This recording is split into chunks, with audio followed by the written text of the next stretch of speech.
Do you know what this thing is? If you do, you're already ahead of the curve. And if you don't, let's just say that this little thing might change the way we run. But first, let's go back in time. In the 1980s, heart rate monitors revolutionized running. All of a sudden there was a metric that could objectively tell you how hard you were exercising. Then, in the early 2000s, GPS-equipped wristwatches started rolling out. And for runners, this meant that you could record and see your running pace and distance right there on your wrist. Again, running was revolutionized. And now there is a new technology that promises to do the same as heart rate and pace did in the past. That technology is packed into this tiny little foot pod. That's it! Look how small that is.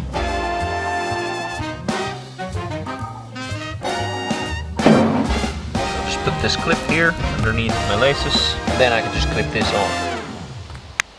All set up. I'm gonna do a very short 20-minute run, and then I'm gonna see what kind of data does this thing give. But now,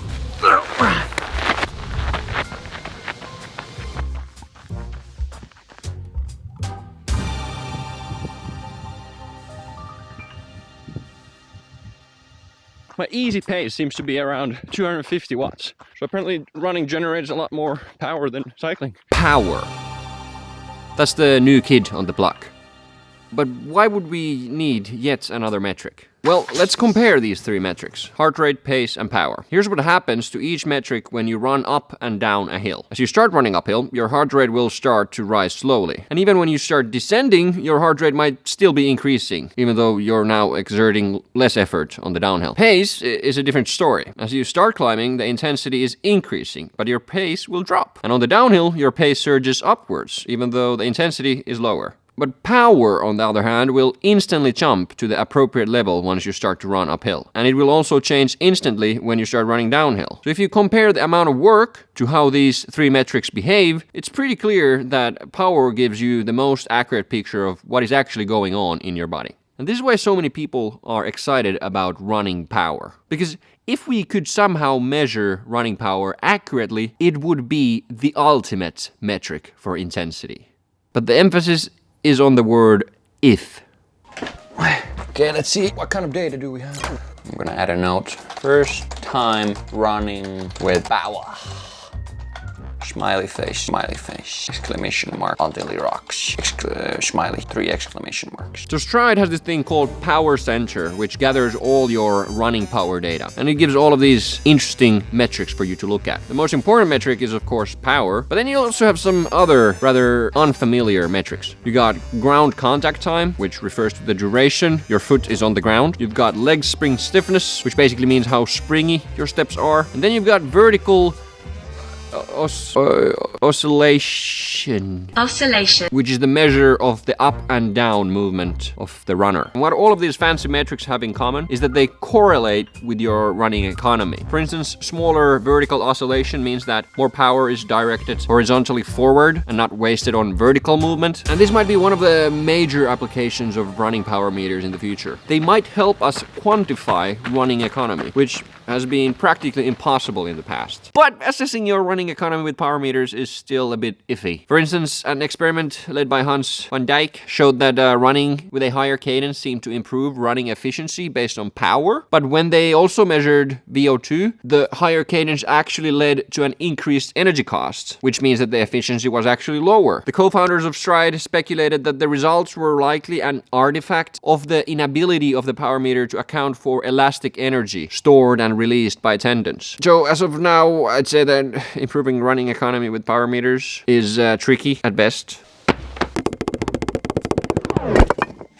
Okay, so now that I've been running for a few days, Stride has been able to give me the first estimate for my CP, or critical power. And critical power is a really important metric. It's basically the threshold between the intensity that you can sustain for a long time and the intensity that will make you quit much sooner. So if I go to the Stride app, it's telling me that my critical power is 268 watts. But what does that mean? 268 watts? What does... No idea. I have no idea how much effort that is or how fast that is. I think that's something that we're gonna test out next. So let me demonstrate what running power looks in real life. I'm gonna start with 100 watts and increase the power output by 100 watts each time. 100 watts. 200 watts. 300 watts. 400 watts. 500 watts.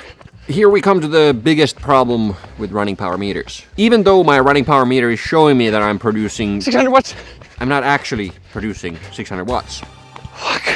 And the reason for that is pretty complicated, but here's the simplified version. When you run, you're not producing power in one direction. You're producing power in all sorts of directions. And that makes measuring running power in varying terrain practically impossible with the current power meters. Instead, the modern running power meters use a mix of indirect inputs from accelerometers, gyroscopes, and barometers. See that? Did I say any of those correct? To estimate what the power should be. And because running power meters are not directly measuring power, they are prone to errors in some situations. For instance, if you run in soft sand, soft snow, very icy or slippery surfaces, severe grades, and very technical downhill trails, the numbers from your power meter will most certainly be inaccurate. Now, if you want to dive deeper into this topic, I actually wrote a detailed blog post about running power and the problems with running power. And I added some extra reading resources if you really want to know about this stuff. Right now I'm literally just walking up a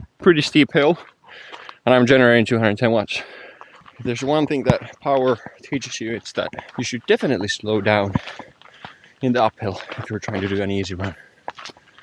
If this thing doesn't actually measure power, are there any reasons to use it? Well, I think there are. First of all, quite a few studies have shown that power meters do a good job of estimating the metabolic demand of exercise. Or simply put, they are very good at estimating the intensity of exercise, which is exactly what we want. Especially for the Stride power meter, which had a 96% correlation in one of the studies. So as long as you understand the limitations of these running power meters, they can help you estimate the intensity of your workouts in changing terrain better than what heart rate or pace could do.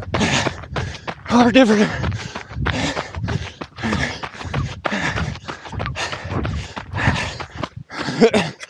The program told me to go hard for 2 minutes.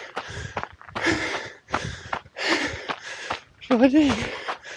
Oh my god, that was horrible.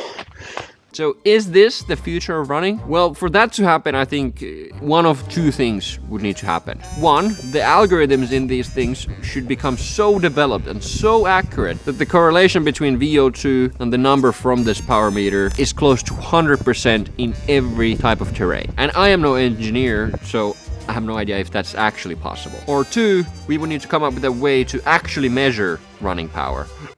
Whoa. For instance, some people speculate that these foot pods will not be the final iteration of running power meters and that they will be replaced by soles that have force sensors in them that measure the actual force that your foot exerts on the ground when it lands. Who knows? I don't. As of now, for me, I like to think power as one more metric that I can use to improve my training. It's not going to replace heart rate and pace, but it can give some valuable data on certain types of terrain, like hilly trail runs. And it may help me quantify improvements in my running economy over the long run. In the long run, I don't know. And now I'll hand the mic to you. Have you ever used running power? And if you have, do you think it's going to be the future of running? Let me know in the comments.